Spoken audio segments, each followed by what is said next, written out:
Welcome in, Hokies fans, to this edition of the Tech Sideline podcast. On today's episode, we'll start with the newly released 2023 Virginia Tech football schedule and see how things shook out for the Hokies in the first year of the new ACC scheduling model. And in the second half, we'll get to some hoops, recap the win against Syracuse on Saturday, and preview the matchup tonight. It's a big one against Miami. That's coming up on episode 282 of the Tech Sideline podcast, which starts right now.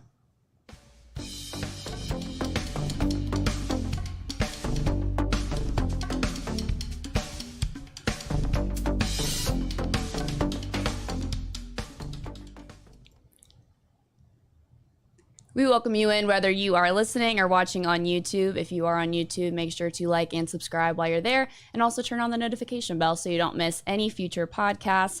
Tech Sideline is presented by First Bank and Trust Company. They're giving away one free annual TSL Pass subscription each week from January through mid-March.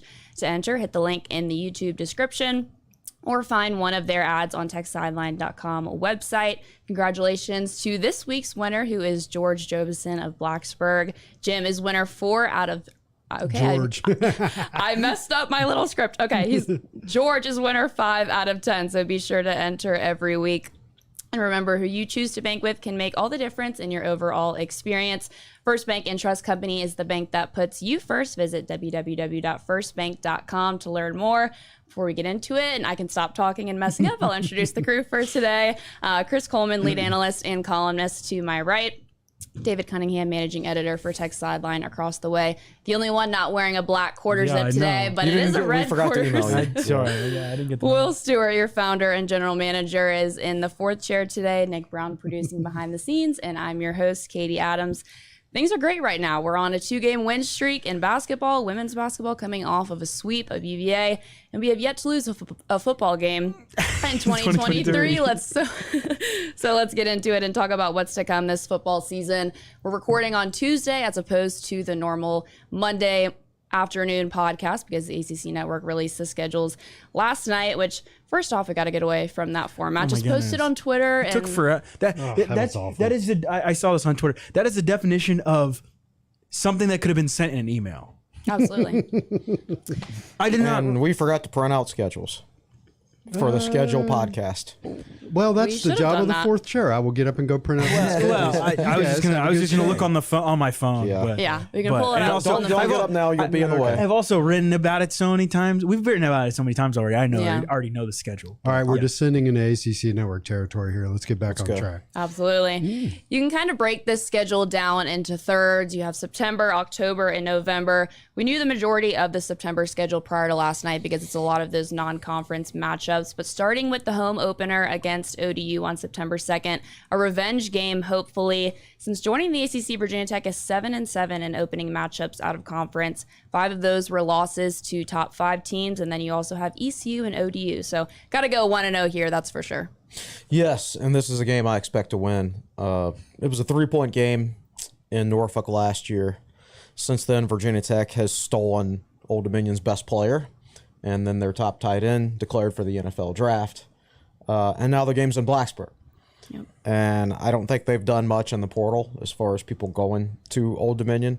And I think Virginia Tech has strengthened itself in the portal. So this is a game I expect to win. Like I look up and down the schedule, and I see 2 games where I think Tech's going to win. And I see one game where I think they're definitely going to lose, and everything else is kind of like a toss-up. Yeah. I think. I mean, Tech and ODU are 2-2. Home teams won each game. Tech's lost both games in Norfolk. ODU's lost both games here. So, I think. It's a good opportunity, I think, for Virginia Tech and Brent Pry to kind of put the disappointment of last year's season opener behind them. Start off on the right foot. Kind of have that win. It'll be 2 weeks. Students will have been here for 2 weeks. Everybody will be excited. Oh my God! Everybody gets to celebrate a home win in Blacksburg, which is something that Tech only got to do once all last year. Wow! Boston College and Wofford. Yes. Oh, forgot about the Wofford game. Sorry, I wasn't really counting that. But yes, but yeah, like getting an opportunity to celebrate a home win under Brent Pry, I think that it'd be a good start to the year. Virginia Tech has outscored ODU 69-17 while at home. So hopefully it bodes well for us in 2023 and we can get off to a quick start. Next up is back-to-back Big Ten matchups, which I don't think has ever happened in Virginia Tech football history. This feels a little weird. You get Purdue at home September 9th, which might add will have a new coach as well as a new quarterback in Hudson Card, who played for Texas last year, and he was the quarterback on the field when they lost by 1 point to Alabama at home. So he might give us some issues. It's interesting. Ryan Walters is the new head coach for Purdue. And he comes from the Justin Fuente coaching tree. He was the Memphis cornerback in 2014. Then cornerback's coach. Excuse me, not cornerback. Then he followed Ryan Odom to Missouri, where he became his defensive coordinator. And then he eventually became defensive. You mean Barry Odom? Right, Ryan Odom was the basketball coach. Barry Odom. We love correcting each other. We need to stop doing this show live, by the way. Anyway, I lost where I was at. So you were talking about he went to Missouri. He went to Missouri. Yeah, okay. He went to Missouri, and then he went to Illinois. He was a finalist for the Broyles Award at Illinois this past season, where his defense was just like top 10 and everything. Maybe he should have been the Bud Foster replacement based on everything we know about him now. But at any rate, he got the Purdue job. Big Ten West champions. We basically traded Wofford for the Big Ten West champions. Yeah, now, I don't necessarily think they're going to be as good this year because they've got a new head coach, and you never know. But I do know that they're a significant upgrade over Wofford. This is a Purdue team that at times looked really, really good last year. And then, of course, Jeff Brom leaves to go to Louisville, who Tech also plays. Unfortunately, Tech doesn't play Cincinnati because then you get the other part of the tree, which is Scott Satterfield, full circle. who went from Louisville to Cincinnati. But this is a Purdue team that was really good this year. And outside of the Citrus Bowl where they got steamrolled by LSU. And to be fair, I mean, Drew Brees was the interim.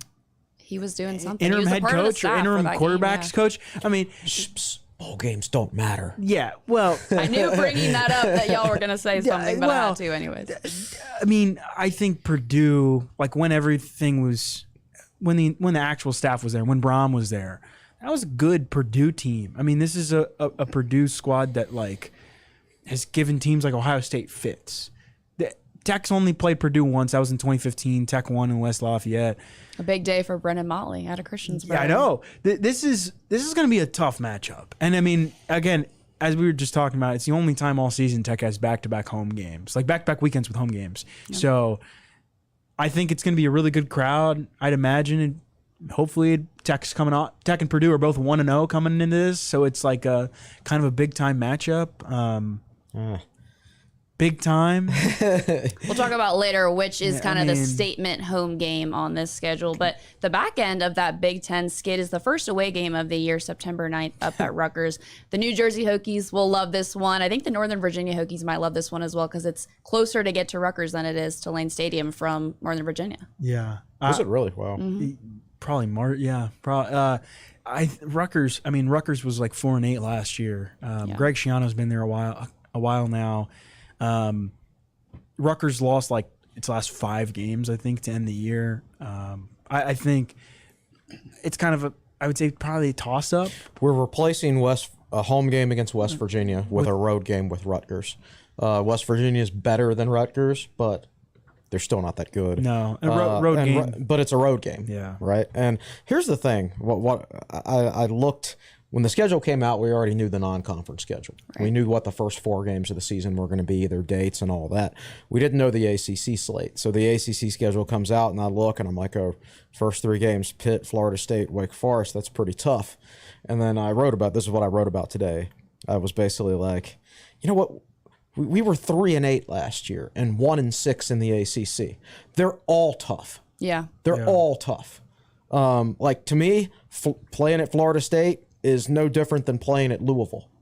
Like, Florida State's going to be probably a lot better than Louisville, but from where Virginia Tech is coming from, it's the same thing because it's probably a loss. So, like, Tech is going to have to get significantly better for the schedule. And, like, so I didn't have much to say about this year's schedule simply because of Tech's record from last year. It's like, we play who we play. We've got to get better. Yeah. Yeah, on the Rutgers note, I mean, not Purdue, but Purdue has a new head coach. Rutgers doesn't. And Virginia Tech, has a really, really good record against Rutgers, like 12-2, I think, all time. Everybody's got a good record against Rutgers. That's true. I do think, I don't know. Go again, like you said, it should be a decent crowd for the New Jersey Hokies and the DC Tech fans and alumni base. It's definitely an interesting trade-off, right? You go from having West Virginia at home on a Thursday night to you're playing at Rutgers. It's like, what more can you do? And Rutgers comes to Blacksburg in 2024. Okay. So speaking of this ACC Big Ten matchup, there's a lot of other ACC Big Ten games in the month of September. I was noticing Virginia Tech obviously gets Purdue and Rutgers, Louisville and Indiana, Virginia and Maryland, UNC and Minnesota, Duke and Northwestern, and Syracuse and Purdue. I still would rather have Penn State, that game that never happened. The game that never happened in 2020. Or Wisconsin. Yeah. That when did that game get scheduled? Or Michigan. One of those State. 3 series that never happened. Tech had a series with Michigan at one point. They got canceled. Yeah. And the Wisconsin one which got postponed 2 or 3 times. Yeah. I think that game originally, Andy Bitter went to Wisconsin. Yeah. I think that series was originally signed when he was in college. I think that's what he said. Or maybe he just jokes about that. But it's been signed for a long time. Keeps getting pushed back. I don't know if it's actually still on the future schedules page. I have no idea. Not. But yeah, it's definitely interesting. A lot of ACC teams playing Big Ten teams, and I know Syracuse and Purdue played last year, and that was a really good game. Came down to the wire. Syracuse won. I think that's a good. I don't know. I think like those ACC Big Ten games are a good test to kind of see where the ACC stacks up as a conference. September 23rd, you're back on the road at Marshall. Interesting game placement. I will say their stadium seats over 38,000 in comparison to last year. Going to ODU, which sits 22,000, and going to Liberty at 25,000. So it is a little bit of a boost, but going on the road to Marshall probably isn't what we would favor to do. They went 9-4 last year and beat Notre Dame. On the road. They have to replace a 1,500-yard rusher in Kalon LeBourne, but still, Marshall's been a solid program. They had a good year last year. They're very good defensively. They will like nothing better than to claim another Power 5 scalp. So that is going to be a very difficult game for Virginia Tech. And as we know, they're well coached. I mean, Charles Huff, we talked about him replacing Justin Fuentes a couple years ago. Yeah, I think this is I don't think this is a game like it's not going to be like a quote-unquote trap game or anything. Like Virginia Tech's not going to overlook Marshall, especially Virginia Tech's not going to overlook anybody coming off a 3-8 season. Correct. But I just mean like Marshall's a team that a little different from Old Dominion, right? Where like Marshall beat Notre Dame on the road last year. Marshall has a lot more talent than Old Dominion. Yeah. Marshall has a lot more talent than Liberty. Okay, so it's not right to put Marshall in the same light as those teams. This is a team that is much more talented. Yeah. Do we know how many years J.C. Price coached at Marshall? I would say it's his return. He coached at JMU for a long time and then went to Marshall. I don't remember how many years. He was there a handful of years. Probably at least 5. Yeah. C.J. McCrae was at Marshall. A lot of the recruiting staff came from Marshall. That's right. Yeah, Grant Wells. True, Grant Wells. That's right. So there's a lot of Marshall at Virginia Tech right now. Not just in the players, but like you said, Mike Villagrana came from Marshall. Yeah. So a lot of Marshall influence at Virginia Tech right now. We've gone up there and stolen a lot of their employees to make ourselves better. Or to attempt to make ourselves better. In theory. And in theory to make ourselves better. So now, of course, they're going to want to beat us. Yeah. Their fans are tired of reading press releases that say, such and such is leaving Marshall for Virginia Tech to be director of recruiting, whatever. Or such and such is leaving Marshall to be defensive line coach at Virginia Tech. Or whoever, Grant Wells is leaving Marshall to be quarterback at Virginia Tech. Or C.J. McCrae took his redshirt year at Marshall, decided he was too talented to play at that level, so he's going to go to Virginia Tech now. They're tired of reading that. They're going to want to stomp a mud hole in us. So we're going to have to be ready for that. You're getting me fired up for this Marshall game. Well, it'll be interesting to see if Grant Wells is our quarterback going into that game or if he's not. And to round out the September slate, your ACC opener is Pitt on September 30th, who is one of only 2 original Coastal teams that we play in 2023. This is our latest ACC opener since 2017 when we played Clemson, also on September 30th. Yeah, it's a lot of...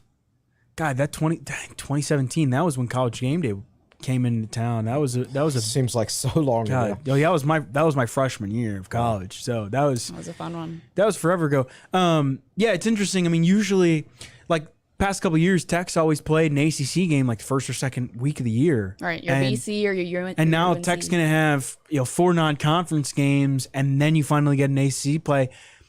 I don't know if I like it or dislike it. I think it gives you an opportunity to. It was always nice, like playing like when Tech played North Carolina in the season opener. That was nice because you didn't know what to expect, and nobody had any film on each other. Correct.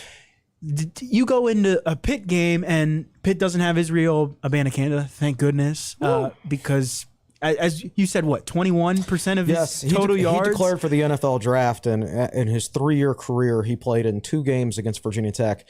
21.1% of his career yardage came against Virginia Tech. There's your should fun have just fact declared of the day. after that one singular game. one game. They know what he's made of. Yeah, no, but I think this is an interesting matchup. I mean, Tech's pretty good against Pitt at home. Yep. And you get Pitt at home on a Saturday, the very end of September. It'll be the 3rd home game in September.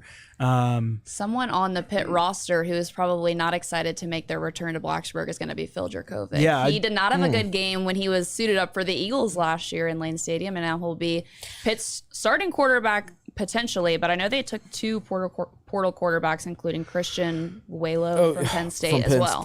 Right. So that'll be a matchup there. Yeah. So, but Jerkovic is back with his original offensive coordinator from when he was good. You're seeing a lot of that. Now you're seeing quarterbacks hit the transfer portal and they're going wherever their offensive coordinator. Brennan Armstrong did the same thing with Robert Anae. It's like, okay, I was good under this offensive coordinator. I stunk under this offensive coordinator. Maybe I should transfer to wherever the offensive coordinator that knows me and we know how to work together and things like that. Blame Brennan Armstrong. I'm telling you, there's no such thing as a good quarterback and a bad quarterback anymore. It's all about the coordinating, the coaching, and the fit for the scheme and everything like that. Yeah, I think that's a pretty good opener though for Tech. I mean, I think that's a game that Tech fans care about. And if you look back to like this season, like in terms of people's expectations going into 2023 off of this past season, that's a game you can get people fired up for. And you say Pitt at home. First ACC game, people are going to be a little juiced up and go, okay, well, we got a game we care about first. People obviously care about UVA, but you got the two of the games people actually care about first and last in terms of the ACC. I feel like that's pretty good. It's not like you're opening with a Syracuse and everybody's like, oh, I don't really care about that game. Especially if like you can start like 3-1 or something. Yes, I think that helps. The last time Tech played Pitt at home, it came after the Notre Dame game when everybody was deflated. Yeah, and I remember going to the Pitt game, and it's rare like you. Well, it was common last year, but for the most part, it's rare when you walk into Lane Stadium where you feel like you have no chance to win the football game. And that's what it was like walking into the stadium for the Pitt game 2 years ago. Yeah. I just felt like Tech had no chance. Was that like 28-7? Yeah. Yeah. Yeah. It was the defense hung in there, but you knew Tech wasn't going to be able to score. This year, I don't think Pitt's going to be as strong as my gut feeling. Yeah. So if Tech improves, that's a winnable game at home for me. And I do think that could be, a big game. And one that the fans can get excited for if Tech gets off to a good start and they're like 3-1. Yeah. But if Tech loses to Marshall the week before, even if they lose to Marshall, but if they lose to like Marshall, Rutgers, and Purdue, then you're like 1-3 and Pitt's coming to town. Ugh. Yeah. So and then we got a Florida State trip after that. I agree. That's stingy. But these are things like. I know Tech is going to be better this year, in my opinion. How much better, I don't know. The schedule is also going to be tougher, so they can be better, and the record won't necessarily improve. Yeah. So they'll have to be significantly better. You just mentioned it. Moving into October, jumps off to a hot start with October 7th down in Tallahassee. Florida State coming off of a really good season. Got to be the toughest matchup on the schedule. It's the only game I'm not looking forward to. Well, besides like at Boston College, which I never look forward to. Especially in November. You don't want to go there. Will's nodding his head. The Will Stewart Classic, Virginia Tech and Boston College. He used to write in his preview every year, I'll never pick Boston College to beat Virginia Tech. Have you done it since then? I don't know. I tend to, what's it called? Burying memories, repressing. Right. Yeah. That Florida State game. I mean, what's kind of crazy is I feel like Florida State, Clemson wasn't necessarily itself. Clemson lost both coordinators. Clemson wasn't necessarily itself last year. Still had an okay season. But But Florida State was kind of like the surprise team in the ACC. Like Mike Norvell's been there for a couple years now, and everybody's kind of like, okay, Florida State's this team. Florida State's not getting back to national prominence anytime soon. Florida State comes out of there and wins 10 games, and it's like, oh my goodness. With wins over Oklahoma in the bowl and LSU in the regular season. And Florida. Right. I think by the end of the season, they were the best team in the ACC. Yeah. Absolutely. If there were no divisions last year and it had been Florida State versus Clemson in the ACC title game, I think Florida State would have won. Yeah. So this is a road game against a team who, as far as I'm concerned, is the best team in the league. It might not be as fun as that 2018 trip to Tallahassee. I'm so glad I was there for that game and got to I was relive it, not, because I don't know if we're gonna. I didn't get to go. like Will, that. you were there, right? 2018 at Tallahassee. Yeah. So what I remember about that game is several things. First of all, it was my first trip down there, so it was great to be down there. And I traveled with my buddy Richie Davis. The TSL van was brand new to us, so we took it down to Tallahassee. And Richie called into Sirius XM Mark Packer's show and actually got on the air and predicted that Tech was going to win. And then so Tech wins, and some of the conversation the next day, because the Hokies won like 24-3, is that right? Yep. You know, and Tech's defense. And Caleb Farley had like 2 interceptions, I think. Tech's defense dominated in that game. And then the next day, there were actually a couple of people nationally suggesting that Bud Foster should be in the College Football Hall of Fame, that he had done enough. She should be. And the coup de grace was Richie and I were driving up, you know, whatever highway you drive up from Florida. And Packer came on his show and said, got to give it to my buddy Richie from yesterday. He predicted it, you know. So we just turned off the radio, and that was the perfect end of the perfect weekend. Right. Yeah. I will say Florida State, not only were they good last year, they bring in the number 2 ranked portal class. They brought in a lot of Power 5 guys, so they're going to be even better, and it's going to be a really tall test for the Hokies. I think with the nixing of divisions, you're going to see a lot of people predict a Clemson-Florida State ACC championship game, rightfully so. And they play, I believe they play on September 30th. They play early. I believe is Florida State. Florida State does Florida State have Clemson and Tech back to back? Clemson then Tech. Yeah. So, you know, we could get in them, I guess, after Clemson. You know, there could be some sort of hangover effect. Yeah. But I still don't think that's... No. Like, if you're going to take a fall vacation for any... Like go October 7th. October Book 7th. that, Yep, that's the October one. 7th, October 8th. Book that weekend. Go treat yourself somewhere nice. Yeah. I want to go to Florida, whether we win or lose. That's an awesome stadium to go to. You can go to Florida. I had a lot of You fun. can go to Florida. Yeah. I just Going to don't know if I can go to Tallahassee. Tallahassee. Right, Tallahassee, no. But now, October 14th is your only Saturday home game in October, kind of like this past year. We only had the Miami game in October, but you have to assume this is likely going to be homecoming weekend. Yeah, I was going to say that. Yeah. Matchup loses a little bit of steam with the absence of Sam Hartman, but I'm excited for this new rivalry, if you will. In our Wake Forest? Yeah. I mean, it's under 2 hours from Blacksburg. Yeah, it's an easy drive. Dave Clawson has created a great program. So Yeah. pretty good. I know Chris loves Dave Clawson. Oh, there's Wake is a great road trip. Well, this one's in Blacksburg, of course. Yeah. Yes, but I would agree with you. And generally But, yeah. speaking, Wake is a great road trip if you're like an NRV Tech fan. It's very close. You know, And all the North Carolina Hokies, too. You always worry about parking when you go on the road and stuff, but there's this cool golf bar near the stadium there. They let you park if you if you go to the bar before the game and drink and eat and everything. let you park can there? park there, right, and then walk the game from there. I think the only like bummer in quotes is like Wake Forest is one of the smaller schools in the ACC, so the fan base isn't big, so they might not travel as well. But this is like Wake Forest is a good program. Yeah. Dave Clawson has them in a good spot. Yes, they don't have Sam Hartman. I forget the quarterback's name, but Miss Griffey's. yeah, he's from Northern Virginia. he's a Northern Virginia kid. I mean, this could be a good matchup. Of course, Virginia Tech has an open week, a bye week the following week. But like your first 2 home games of the year are Pitt and Wake Forest, and of course that'll probably be homecoming, like you said. I think that it'll be a good crowd, and it's going to be a good test. The Wake program is peaking under Clawson. Like their last 3 years, non-COVID years, they're 27-13. They went 4-5 during the COVID year, but you know the COVID year, like I think coaching mattered less that year. Like your teams with like really smart coaches, it's not going to matter as much because they don't know what players they're going to have on a week-to-week basis, which makes it really hard to game plan and outthink the other coach, right? So I think that was kind of a outlier. But they're peaking under Clawson. We'll see what they do with a new quarterback and everything like that. But they're extremely well-coached football team. And Mitch Griffey's does have some starting experience. I believe he was in there when Sam Hartman was having that medical issue at the beginning of this past year. He started the VMI game this past year and went off, but you would expect that.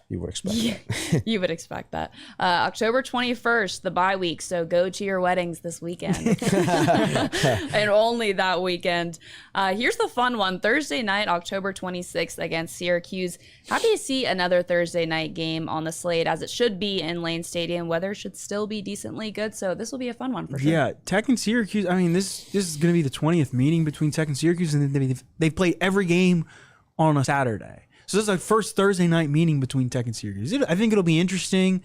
It'll draw. I feel like Thursday nights draw a little bit of a different crowd in terms of fans, because you've got like the people that go to every single game, but like your casual fans, some of them will take off work and just say, let's go up for a Thursday game, because you get to take off a day or two of work.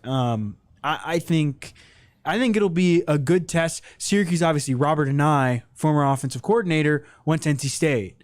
Sean Tucker's gone. This is a Syracuse team that's going to look a little bit different. No, he's still there. Schrader's still there, but has a different quarterbacks coach. Like, he had a great year throwing the football this past year for the first time ever with an eye as the offensive coordinator, but he's gone. Still has the same quarterback coach. Did Jason Beck stay? I think Beck stayed. Okay, he's their new offensive coordinator. Yeah, okay. But will he revert in any way back to his old form that couldn't pass the football without Robert and I don't know. And Tucker's gone, who was a great running back. Dino Babers has spent his entire career on the hot seat. Chris and I were talking about this earlier. When Syracuse came to Blacksburg in 2021, when Tech should have won that game, it was 41-37, and Tech was leading with by 2 touchdowns or something like that, with in the fourth quarter. And Dino Babers was on the hot seat, as Fuente was a little bit, and Babers is still here. Right. Yeah. Virginia Tech is 4-6 in their last 10 home games on Thursday. Obviously lost 33-10 to West Virginia this past year. We need to win this one. The Orange have also won 4 of the last 5 against us, so not a great look. If you had to ask me which game would be on Thursday, I do wish the NC State game was a Thursday night instead of this one. But yeah, I would agree with that. Yeah. Now on to November. You're primarily going to see Virginia Tech on the road, 3 away games and 1 home game. It starts out with a trip to Louisville on November 4th to take on the Cardinals and their new coach, and Jeff Brom. I was asking them before the podcast how you pronounce that. So he was going to get the Hokies on his schedule, whether he stayed at Purdue or whether he went to Louisville. That's right. Yeah. And this is the first time since Louisville joined the ACC in a non-COVID year that Virginia Tech is going to Louisville. Again, I don't really know what to think about Louisville. I think Louisville, it could go one of 2 ways. New coaching staff. New quarterback. But Louisville was pretty good last year. I mean, obviously, Malik Cunningham's not going to be there anymore. I think they're really well coached. I think Jeff Brom did a great job at Purdue. Yeah, I would agree. If I was Cincinnati, I would have hired him instead of Satterfield. That's my opinion. But Louisville was pretty good this past year, 8-5, and you could argue that their coaching is upgraded. Yeah. Now. So yeah, they'll be a tough out on the road. These days it's hard to get a complete picture of teams right now, because the transfer portal is done for now, but there's another window after the spring, so you don't know what these rosters completely look like. Yeah. But it's a road game, and against a team that is better than Tech. Yeah. Yeah. Well, Tech, from everything we know right now. So. Yeah. Tech went on the road to Louisville during the COVID year and won. Yeah. But Louisville was. It's interesting because I always thought Louisville under Satterfield was up or down. You never knew what to expect. Yeah. I feel like that was kind of the same thing with a lot of those Atlantic Division teams. Maybe that's just the ACC as a whole. To be honest, I mean, you could say the same thing for Miami, Carolina. It's you don't know whether the team's going to come out and perform well. I think you can say that for most teams outside the elite top talent. Yeah, I think because because elite quarterback in Malik Cunningham, and sometimes would perform really well, sometimes wouldn't. So. 1 or 2 Tech connections there. Stu Holt, running backs coach, was previously at Louisville.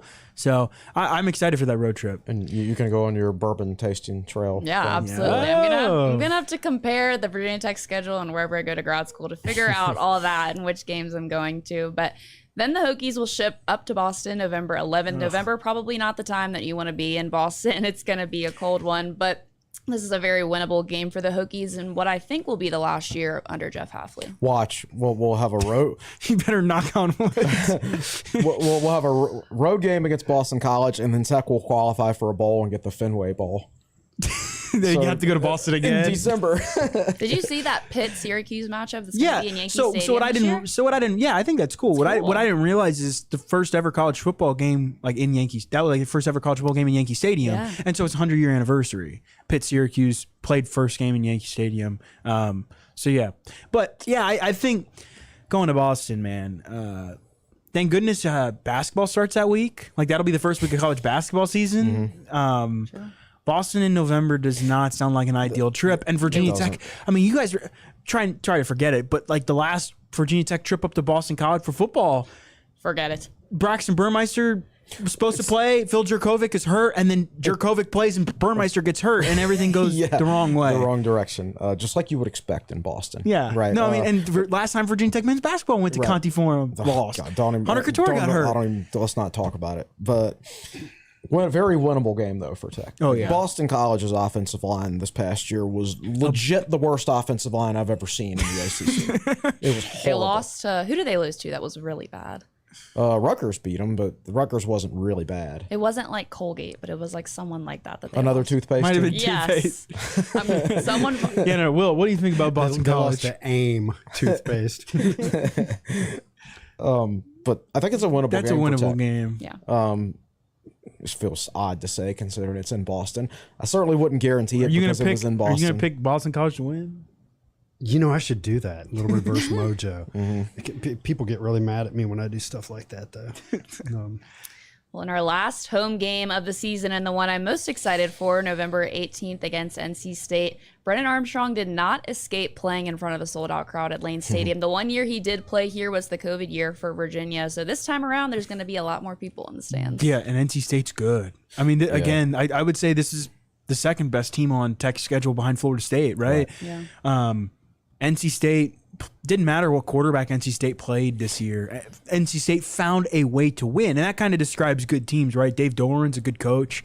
They've got a really good defense. Virginia Tech should have had that game in Raleigh this year and couldn't pull it out. I'm excited for NC State to make a return trip. I think if Duke didn't do what Duke did, I think Dave Doran would have had my vote for ACC Coach of the Year. I think it was idiotic that he didn't get a single vote and Mac Brown got a vote for Coach of the Year. Yeah. Dave Doran won 8 games with 4 different starting quarterbacks, 2 of which were true freshmen. Do you know how hard that is? I mean, that guy's one of the best coaches in the league. I don't even think his own fan base realizes it. No, because he's so mellow about it. Yeah, that's true. But yeah, I think he's an excellent coach. Brennan Armstrong, when I say there's no such thing as a good quarterback or a bad quarterback anymore, I mean, that's not true, of course, but I do think there's a lot of guys, most guys, that could be good or bad depending on the situation that they're in.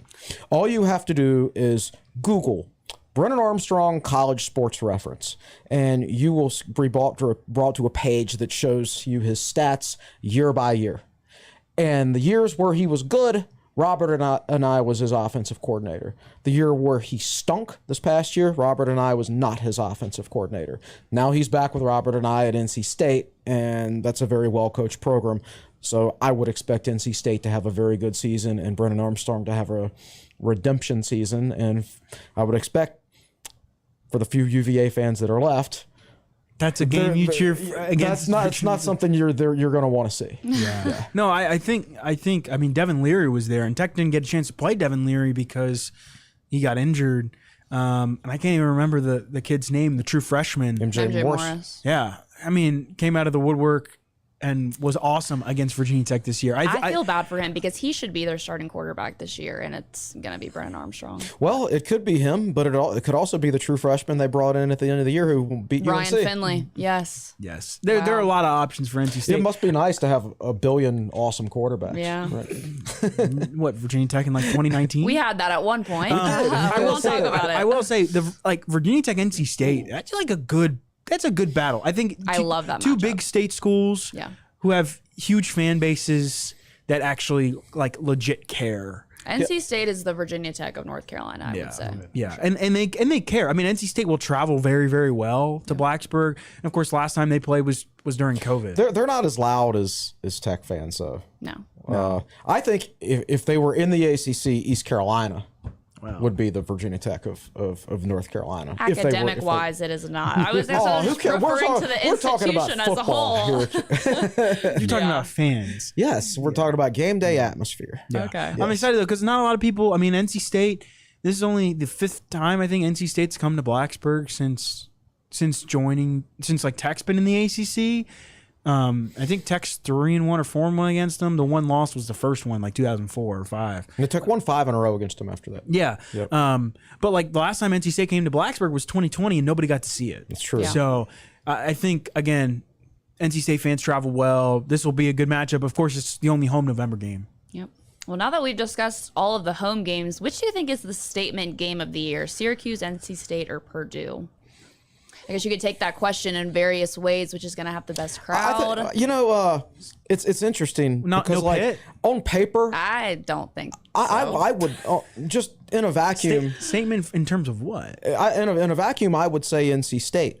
Yeah. But that's only if Virginia Tech has had a good season up to that point. If Tech rolls into the NC State game something like 2-7 or 2-8 or whatever, it's not going to be much of a statement game, is it? No. Right? So I'm inclined to say a statement game is something that would be earlier in the season. I would probably say Purdue more than anything. or Wake Forest. I think Wake Forest is going to be a really good game. Yeah. If Tech is like hitting the right trajectory, I would say Purdue and Pitt. Yeah. Like the first big non-conference test and then the first ACC game. Okay. Yeah. I think both those teams will be really good tests, of course, and we'll know a lot about ourselves after the Purdue game, I believe. Yeah. I think a lot of people are overlooking that Purdue game too. It's not one of those teams that jumps out to you, of course, when you think about powerhouses of the Big Ten. No, it's Purdue. Yeah, everybody goes, oh, it's Purdue, and then it goes, okay, well, did you know they won the Big Ten West last year? Right. They won the Big Ten West, and Virginia Tech went 3-8. All right, this isn't historical Purdue versus historical Virginia Tech. It's not going to be 51-24. If this game got played tomorrow, Virginia Tech would be home underdogs to Purdue. It'd probably be like Purdue, like -8. Probably. Like, yeah, I think this is a Purdue team that's going to be good. And like you said, we will know a lot after this Purdue game. I think it'll be the first test against a Power 5 team. Then you've got Rutgers, who probably won't be as good as Purdue, and then a Marshall team. Before Tech goes on the road, this is a really good opportunity to kind of see what Tech has and what Tech doesn't have. Yep. And of course, you ended off in Charlottesville for the Commonwealth Cup on November 25th. It'll be a game with a lot of emotions. And of course, Tony Elliott and Brent Pry's first head-to-head after the game didn't happen this past year, but excited to get that rivalry back up and rolling. And Tech won the last time there. Yep. JC Price. And I really feel like, and I mentioned 2 games that I would 100% favor Tech to win right now, and the other one is UVA, Old Dominion and UVA. I think Virginia Tech has strengthened themselves in the transfer portal this offseason, and I look up and down at what UVA's done. They lost Billy Kemp to Nebraska. They lost Brennan Armstrong to NC State. Fentrell They got Cameron Kelly. FSU. So I would say that they're a net negative in the transfer portal. They're going to be horrible this year, I think, unless I'm just totally missing something. Now, I'm sure they're sitting here probably saying the same thing about Virginia Tech, because Virginia Tech wasn't any better than them last year. But we don't have to start our season playing Tennessee, and they do. Oh, my God. And then JMU the following week. Oh, no. So. That's nasty. I do. It'll be good, especially after not getting to play this year. It'll be good, even though it is in Charlottesville. I mean, we talked about this, I think, back in November, December, but like Virginia Tech has not hosted Virginia in a full lane stadium since 2018. Like it's until 2024. Yeah, it's been a while, but it'll be nice to get the rivalry back up. Yes, and like I said, I think there's still a whole lot that Virginia Tech offensive coaches have to prove to me personally, and I think most of the fan base would agree with that. But I feel like Virginia Tech, there's a lot more positives with the new Virginia Tech coaching staff so far Than UVA. than there are with UVA. They just look like they don't know what in the world they're doing. But anyway. Yeah. Well, that's the schedule in all of its glory. It's a weird one. I find myself missing certain matchups. Is there any games on this schedule that, I guess they're not on the schedule, but is there any matchups that you find yourself wishing that you saw on the schedule or maybe not? Every year I want to play West Virginia. Yeah. That's North Carolina obviously is one, but the thing is, like, even with North Carolina, and I said this to y'all before the podcast, it's only a rivalry if both fan bases and both schools consider it a rivalry. It's not a rivalry if one fan base thinks it is. So like Virginia Tech and Miami is not a rivalry. Yeah. Because the Miami fans and administration and players don't believe that it is. It would be like everybody thinks Duke is their rival, right? In basketball. Duke only considers one team and maybe NC State to be rivals. Or the flip side of that is, what if Duke considered Virginia Tech to be a rival in football? Right. Hokie fans would be like, what? Yeah. What? Where'd that come from? We are not your rivals. That's a team I'm Exactly. glad we're not playing this So year. we only have two real rivals because UNC fans, they don't consider Tech a rival Virginia either. and West It's Virginia. Virginia and West Virginia. Yeah. Virginia is horrible. So like that's not even any fun because they're so bad. But We have new rivals now, though. They're Wake Forest and Pitt, and it's unfortunate to say that, but that's, I guess, the truth but right now. rivals are supposed to have fans. Like Wake doesn't Yeah. have very many fans. It's such a I don't small like school. either. Maybe There's NC State. Maybe no, we don't- maybe that can turn into. But a they'll thing. be like, no, it's North But Carolina. there's no dislike And there. Clemson. There's no dislike there. But there has to be Well, at there least can some be. dislike. You did- You don't. Nick says he doesn't like them. But yeah, so to me, it's just like that one void. There's a void missing in Virginia Tech football, and that is a heated rivalry. I mean a heated rivalry. Mm-hmm. I don't mean UVA. I don't mean 2, 3, and 8 teams going head to head to end the season. I mean Virginia Tech and West Virginia is going to be heated enough where it doesn't matter what the records are, right? Like I went into that game this past year. I left the Wofford game last year. I didn't think Tech was very good at all. But I was still looking forward to the West Virginia game. I didn't think they were very good. I didn't think we were very good. But by God, it's Tech versus West Virginia. I knew their fans were going to be in the tailgating lots with me, and it was just going to be great and what college football was supposed to be all about. You don't get that feeling when you play UVA at all. Because there's no heat with their fan base And at it's all. not going to be that feeling welcoming Syracuse in on a Thursday night either, because their fans aren't going to travel. No, like right. Gio's going to love it, but that's it. He's not in the room, so we can say. Yeah. I need a West Virginia, man. Yeah. Yeah, and I do think, like, God, when you look at the schedule, I think that's kind of what's missing. You're missing a rivalry game. Totally. You're because you don't have a West Virginia on the schedule. There's no Miami even. There's no North Carolina. There's no game that historically Tech fans would be like, oh yeah, I cannot wait for that. Or like a Notre Pitt. Dame. Like we've had good games with Notre Dame as of late, and we don't play them either. Yeah. Right. Is there a road trip you're looking forward to, Katie? I think I will go to Florida State with my family, depending on if we're 0-7 at that point, we're still gonna go. So We wouldn't be I'm 0-7. excited. Oh, even if we were okay. Have you ever been to Florida State? Yeah, I went in 2018. Yeah, I have not. it's a My good- favorite Tech I have game not ever. been. I'm excited to go experience it. I think Louisville would be cool too. Yeah. I always wanted to go to the Louisville Slugger Museum. That Yeah, one. Okay, that we'll would go be to cool. Louisville in November. I'd rather go in March. Will you have something? It is fourth chair time. Is it fourth chair time? It's fourth chair time, Absolutely. right? Go ahead. Okay.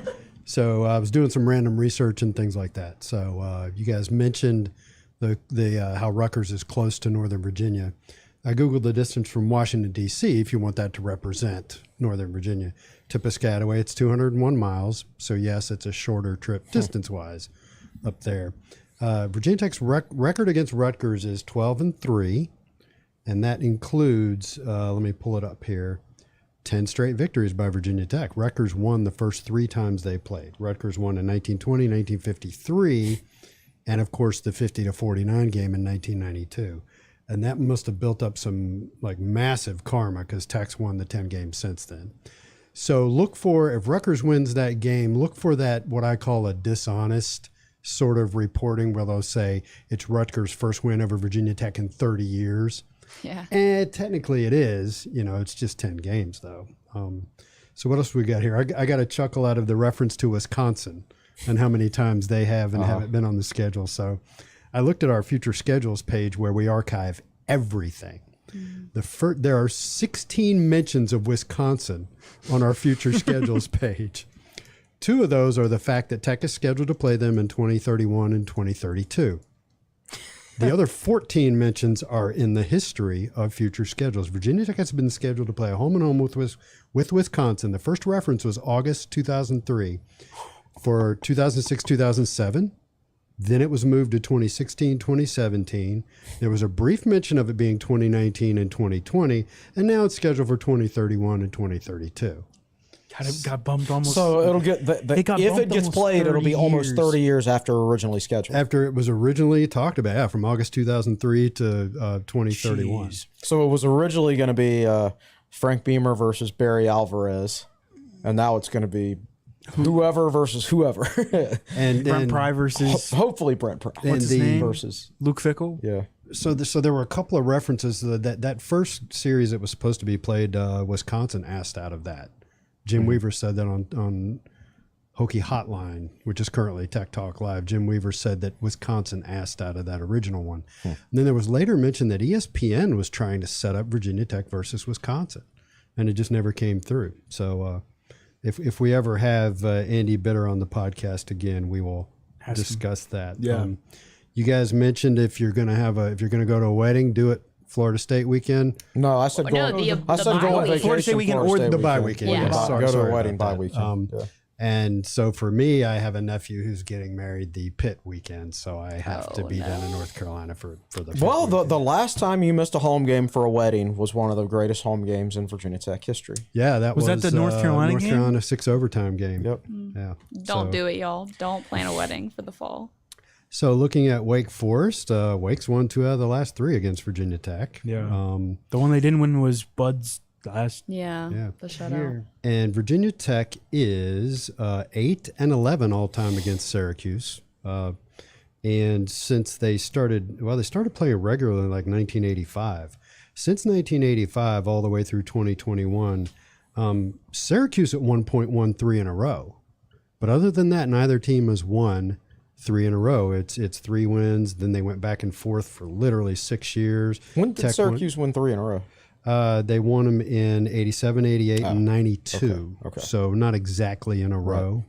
So thought that would be some interesting stuff to throw in there. And let me see what other notes I have here.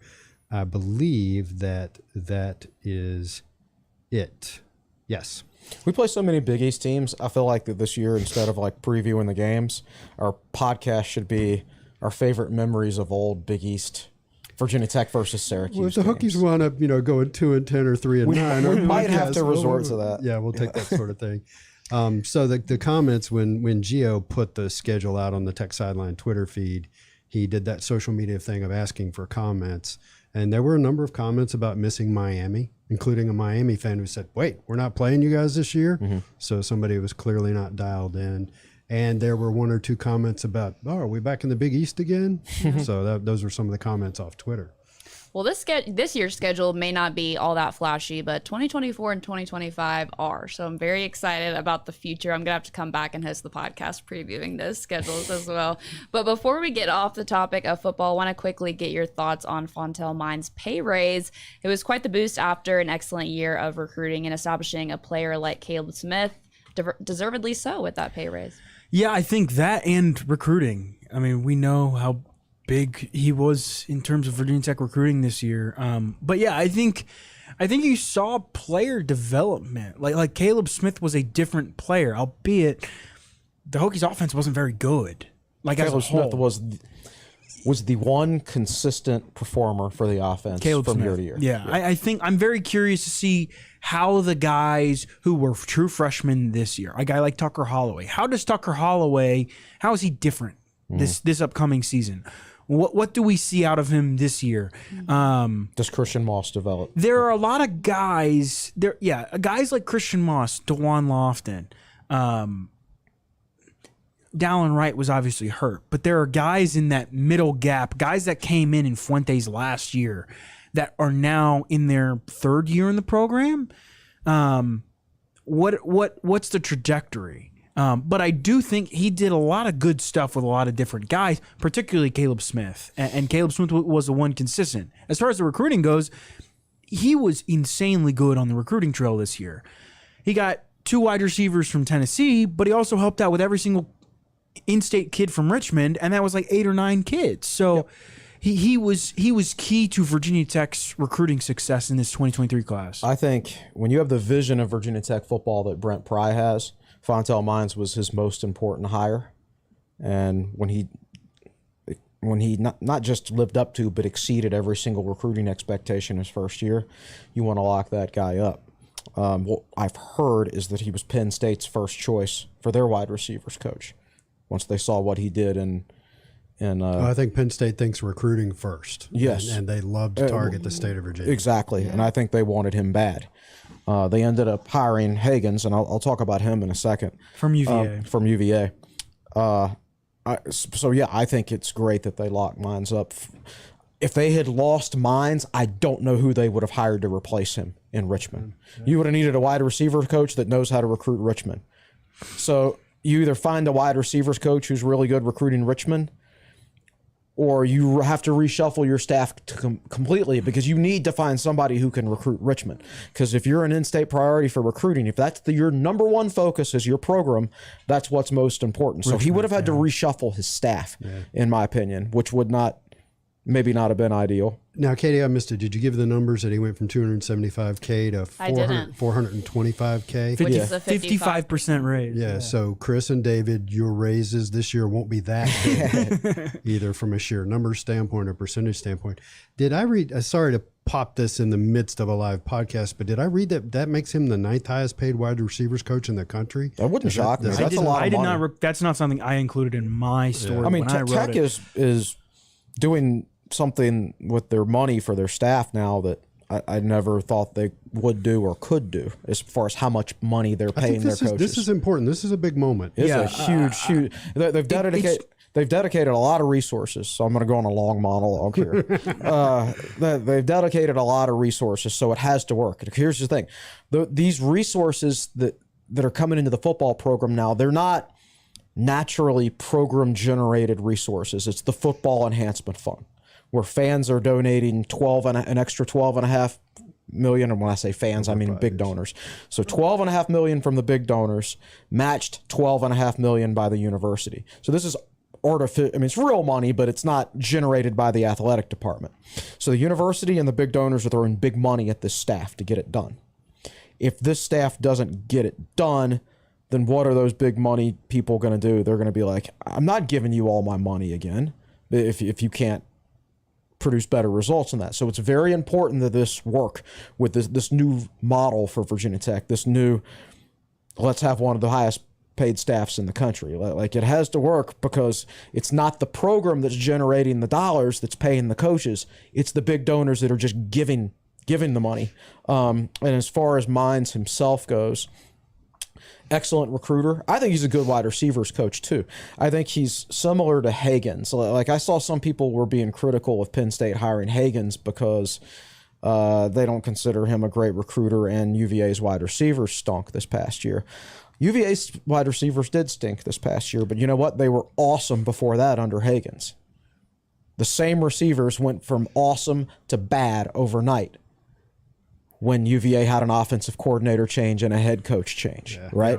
Yeah. I think for the struggles of Virginia Tech's wide receivers this past year were more about inexperience and offensive coordinating than they were pure wide receivers coaching. Yeah. So I think Mines is a very, very good coach, and I think he's going to prove to be worth every penny that Virginia Tech is paying him. One more thing I want to add to, you were talking about the Football Enhancement Fund. Virginia Tech has more resources available for coaching and support staff. And what happened was Brent Pry hired inexperienced offensive and defensive coordinators. Mm-hmm. And that made a lot of people go, where'd all that extra money go? Right. So it's important that this is an instance where you have a guy who's somewhat proven himself as a coach, definitely proven himself on the recruiting trail, and other programs came sniffing around and they warded them off. And Right. I think that's important. And you snatch them up and you keep them. Yeah, I think a lot of the struggles this year go for Virginia Tech wide receivers go back to I think back to the quote Jaden Blue told you before the season about how Tyler Bowen's offense was going to scheme him open. Narrator, he didn't. That didn't happen. Why? Is that the wide receiver's fault? I think that falls more on that. The offensive line wasn't very good. Grant Wells had his own issues. It wasn't just the wide receivers. And I think Fonto Mines has proven that he can develop wide receiver talent, but more importantly, he's proved himself how valuable he is on the recruiting trail. And it's not just him getting wide receivers, but there were 8 to 10 guys from the Richmond area, whether it was Braylon Johnson, multiple defensive backs, guys that he was involved with that came because they had relations with him. Let's not forget to mention Allie Jennings III and other wide receiver guys from the transfer portal. They brought in Jalen Lane from Middle Tennessee, who's going to play in the slot. Daquan Felton from Norfolk State. He brought in 3 transfer portal wide receivers too. I'm excited for the spring. That's probably the most intriguing position I'm excited for this spring is wide receiver. There are 14 or 15 scholarship wide receivers. Fontaine Mines, I think, has 11 or 12 to work with this spring. I think all but 2 or 3 are enrolling early. That's plenty of guys to work with this spring to figure out who fits and who doesn't. More than you would normally have on the roster for spring at one position. Yeah. So, that's a lot of reps to sift through. There won't be that many on scholarship after the spring. Yeah. That would be my prediction. Well, that's going to lead us into our break here on episode 282 of the Tech Sideline podcast. Did a deep dive on the 2023 football schedule and what's in store for Brent Pry in year 2. Touched on Fontaine Mines' new contract, and when we get back, we'll finally talk some hoops. Make sure you stay with us.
Welcome back into episode 282 of the Tech Sideline podcast presented by First Bank and Trust Company. The Tech Sideline podcast is also presented by Triumph NIL. NIL for Good. Triumph NIL is a unique and experienced sports marketing agency specializing in building custom name, image, and likeness partnerships for student athletes with members of the business community and fans. Their motto, recruit, retain, reward. Visit triumphnil.com to learn more. We're going to flip the script and talk some hoops this time around. Just when we needed this team to start stacking some wins, they did just that. Victory over Duke, followed by a big win against Syracuse over the weekend. Virginia Tech really able to, like I said, flip the script after that game up in the Dome. What was working for the Hokies on Saturday? I would say 3-pointers fell. And I also think having Hunter Couture back is huge. Yeah. Tech, 26 assists, season high, most in an ACC game under Mike Young. As Mike said after the game, playing a zone kind of makes things a little lopsided because it's easier to pass because they're not, I mean, it's a zone versus man-to-man. That's self-explanatory. They're not up in your face challenging. Yeah. But, I mean, Tech was 11 of 20 from 3 in the first half. Made 9 of its last 10. Hunter Couture had a great game.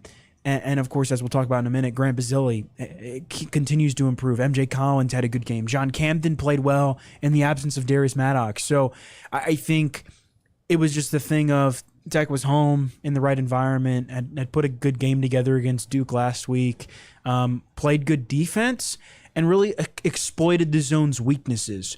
In the first game at Syracuse, Tech turned the ball over way too many times and did not move the ball quite as well.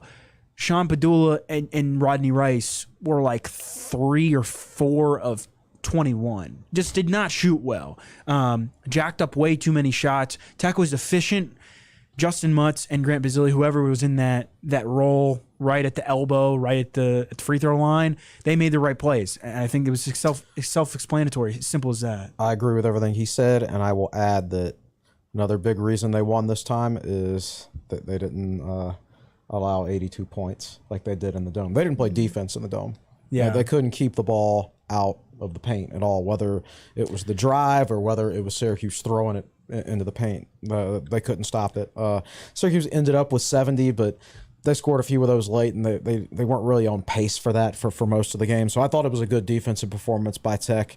Certainly much improved from their performance in the Dome earlier this year. They hounded Joe Girard. Joe Girard had 24 in the Dome, and he only had 7, I believe, 9. Yeah. I mean, and Mike Young explained it after the game as it's so tough to play defense on him because he's a guy who can basically create a shot from nowhere. And Hunter Couture, it helps to have him back. Yes, it does. Couture basically was glued to him the entire game, held him to 7 points. Jesse Edwards, Syracuse big man, got in foul trouble early. That played a role.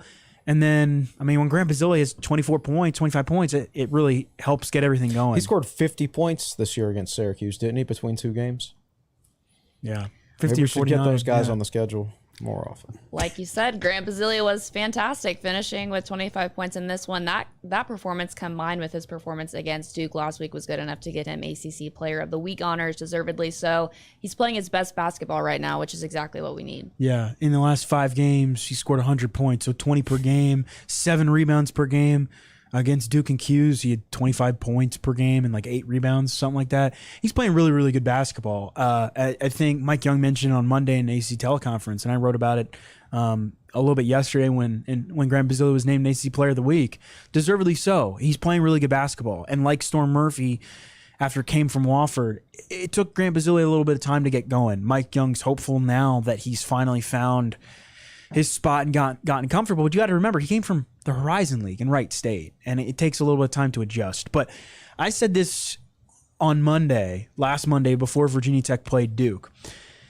If you were an opposing head coach and you were drawing up a scouting report for Virginia Tech, there was not one player on the team that was really like, oh my God, this guy really caused a lot of problems for us. We have to guard him. And against Duke, Grant Basile was a matchup nightmare for Duke. Kyle Filipowski couldn't guard him, and Filipowski is really, really good. John Shire tried multiple different guys on him. Didn't work. Against Syracuse, albeit it's a zone, but Grant Basile had a really good game. If he continues to be an X factor in the way that other teams have to defend him because he's so good and he creates such difficult matchups, like tonight against Miami, Virginia Tech's going to have a lot of success because it draws more attention. Therefore, the ball can go other places, and you get a wide open Hunter Couture. I think he is a key, one of a couple keys to Virginia Tech's success down the stretch. He's playing really, really good basketball. He's adjusted to the physicality of the league, and that takes some guys do that faster than others, I will say. But he seems like he's made the adjustment now. You finally got a third guard playing with some consistency in MJ Collins. That's for the first time that's happened this season. And now you got Hunter Couture back. So right now, at this moment in time, this is the best Virginia Tech. This is the best version of Virginia Tech we've had all year. Yeah. Right now. So the Hokies have 10 games left, plus the ACC tournament. They're a good team right now. Let's just see how it plays out. Yeah. One player we didn't see a lot in this one was Sean Padula. Got himself into some foul trouble early on and only played 17 minutes. No Darius Maddox all game because of a family emergency. Did you like what you saw from MJ Collins and John Camden? Huge. Collins, they haven't been guarding him. They haven't been closing him out on the three-point line, and he wasn't making him pay early in the season, and now he's starting to make those open jumpers. When he made his third one against Syracuse, the one from real deep on the left wing in front of the Syracuse bench, the Syracuse defender did not close him out. And after Collins made the shot, the Syracuse defender looked at Boeheim as if to say, "Are you sure you don't want me to start closing him out now?" Because that was a scouting report. It's like 25% three-point shooter. Yeah. Let him take those shots and prevent the interior pass instead. Now he's starting to make them so the scouting report is going to change. So his next step as a player is to adjust to the adjustments that people are making to him. MJ Collins, first 30 attempts, 5 of 30.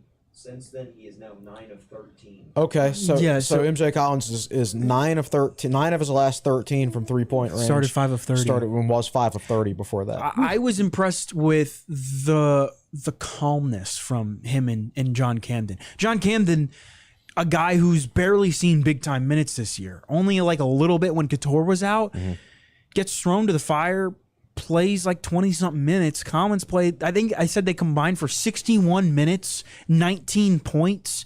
Camden started 0 for 3 and then finally got one down. Their confidence, I think, has been huge. Earlier in the year, both of those guys looked like they were afraid to shoot the ball. Like when they shot it, they were like, "Oh, this is not going in." And now they shoot it and they're like, "Okay, I'm going to shoot it because I know I can." They both played good defense. Sean Padula sat for the final 9.5 minutes in the first half, and Tech's points per game was like 1.87. Like the Hokies had like 28 points on 15 possessions. And I think, yes, it's the zone, so it's a little bit skewed, but the way that John Camden and MJ Collins stepped in and there was no drop-off, and when Syracuse pressed the entire second half, maybe one time where they looked a little rattled, they broke the press, they settled down, they got some big rebounds. John Camden had that one where he stole the ball right off the inbound and laid it right back up. Yeah. They're playing good basketball. And those are the complementary pieces you need to be a successful team. Yes, I agree. And they're going to have to keep doing it if Maddox is still going to be out. Because with Maddox out, you've only got 3 guards, which means Camden has to start playing every game at the 3 just so you can have a backcourt rotation at all. Yeah. So it's going to be important that he continue to play at that level. Syracuse was a unique matchup. Best matchup for Camden for sure. We'll see what he does against a more traditional lineup. If you remember last year when Tech beat Syracuse in Castle, Tech played the last 10 minutes of that game without a point guard on the court. They took out Storm Murphy. They took out Sean Padula. But it was a close game, and Tech wasn't playing much defense, and you don't need a point guard against Syracuse.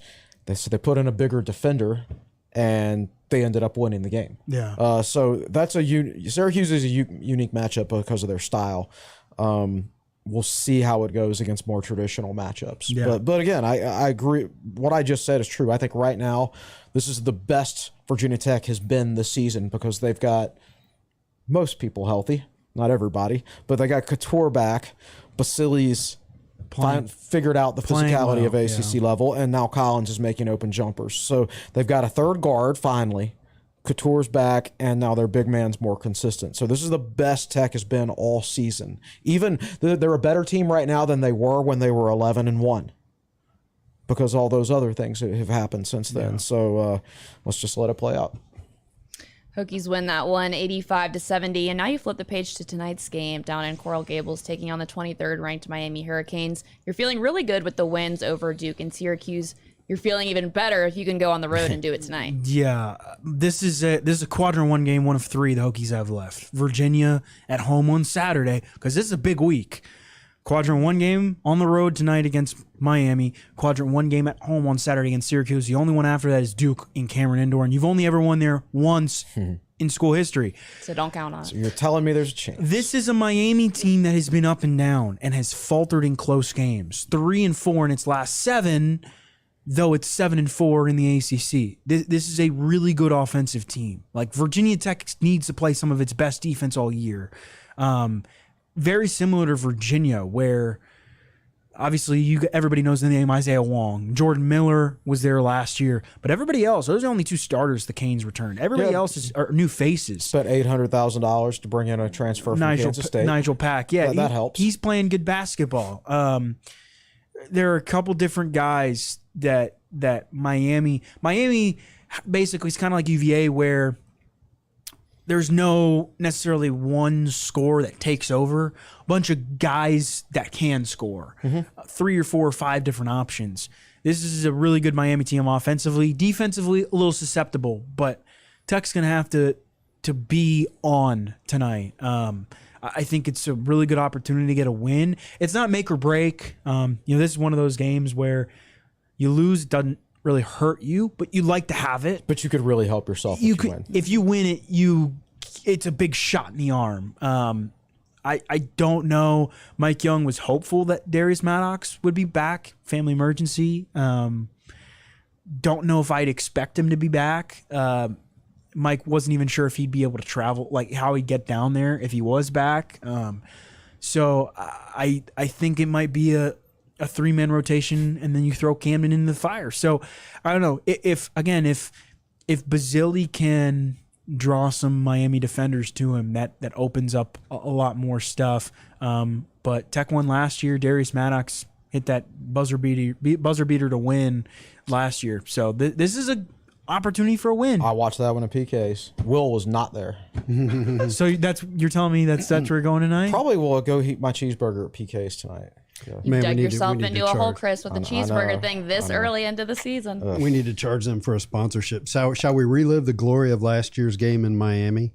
Sure. Because I was just looking at it. So Miami takes a 67-59 lead, 8-point lead with 1:42 to go. Sean Padula makes a jumper. Sean Padula makes a jumper. Sean Padula makes a free throw. Sean Padula steals the ball, gives it to Keve Aluma, who dunks it. And suddenly it's 67-66, like with 40 seconds left to go. That all happened in a minute. Now let's pull down here. Foul by Padula, turnover by Padula. We'll kind of gloss over that. Jumper by Padula in the paint.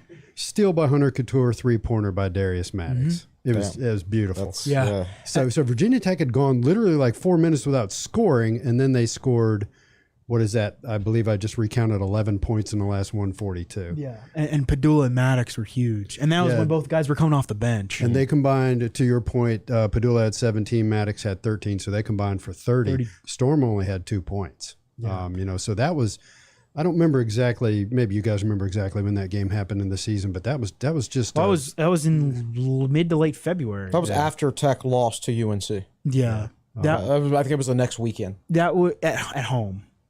Yes. Yeah. Yes. That was scroll up to the top of the box score. Let's see what it says. Because that was the game I think that gave Virginia Tech a chance. So that was February 26th, and that made the Hokies 10-8 in the ACC. Mm-hmm. So Tech, that was the third to last ACC game, and Tech had probably Louisville at home, which was a win, and then Clemson on the road to end the season, and that Tech ended up finishing 11-9. But That's that incredible. but that was Tech's only regular season quadrant 1 win. And That's you, correct, and, right. And you look at this year, Virginia Tech is, as we talked about, as I wrote about last week, Tech's in a much better place, right? It's going to fluctuate, but Tech beat Penn State, Oklahoma State, both at neutral sites. They're both, one's a quadrant 1 game, one's close to a quadrant 1 game. Duke's currently a quadrant 1 game. You can get a Miami win and a Virginia win. You're sitting pretty fine, even though you don't necessarily have the number of wins. So UNC is 32 in the yeah, They're right outside. North Carolina's 32, as Nick just said. This is a good opportunity to get a win. Again, doesn't hurt you, but it'd be nice to have it. Keeping up with this lockdown defense from Couture, I'm excited to see his pressure on Isaiah Wong, who with Kihei Clark, I feel like has been in college basketball for years too and long. years. Yeah. Well, Isaiah Wong goes all the way back to the triple overtime loss in Castle pre-COVID, when Wong, as a freshman, had 27 points, including 14 of 14 from the free throw line. We were screaming bacon the whole time. Thought we could rattle him. Yeah. And no, 27 points as a freshman. Now he hasn't scored that many against Tech since then, but that's a guy that I fear every time because of the first time we ever saw him. We've been terrified of him ever since. Yeah. Even if he didn't play that great, I'm still terrified of him. Yeah, somebody on the message board said something the other day about, he schools us every game, and I went and looked it up, and he really doesn't. No, but he did that doesn't. first No, game. but he's had good teammates, and I think that's the thing. Like Cameron McGusty, who was there last year, left. Now it's Jordan Miller, and as I wrote in my preview, which you can go check out at techsideline.com, Jordan Miller is efficient. Justin Mutz will guard Jordan Miller. He's like top 30 in the country in terms of offensive rating. He's really, really good. Wow. Nigel Pack is the point guard. Wong's shooting guard. I forget who their 3-man is. Wooga Poplar, I think, is his name. This is a really good Miami team. Again, insanely good offensively, like number 12, I think, in the country in adjusted offensive efficiency. Not as good defensively. This could be a shootout. I'm really excited. 7 p.m. ESPNU. Again, this could be one Virginia Tech wins. And like you said, it's not like Isaiah Wong's torch Virginia Tech every single time. Maybe it's because he's being guarded by Hunter Couture. Well, you just know he can. Yes. So. He has that ability. Well, huge game tonight, even bigger game on Saturday against Virginia at home. Any last words from you in the fourth chair, Will? No, I think we need to wrap this thing up and get it posted so We you sure can. do. You got a quiz test coming up? Is that I right? have a comm law quiz shortly after this. Wow. I need a review for another great episode of the Tech Sideline podcast. I want to thank you for tuning in and thank everybody on set today. Chris Coleman, lead analyst and columnist for Tech Sideline. You can follow him at Chris Coleman TSL on Twitter. David Cunningham, managing editor. He's at The Real D Cunna on Twitter. Will Stewart, founder and general manager for Tech Sideline. He's at Will Stewart TSL on Twitter. Nick Brown producing. Thank you, Nick. And I'm your host, Katie Adams, signing off on episode 282 of the Tech Sideline podcast. Enjoy the game tonight, Hokies fans, and we'll see you Monday.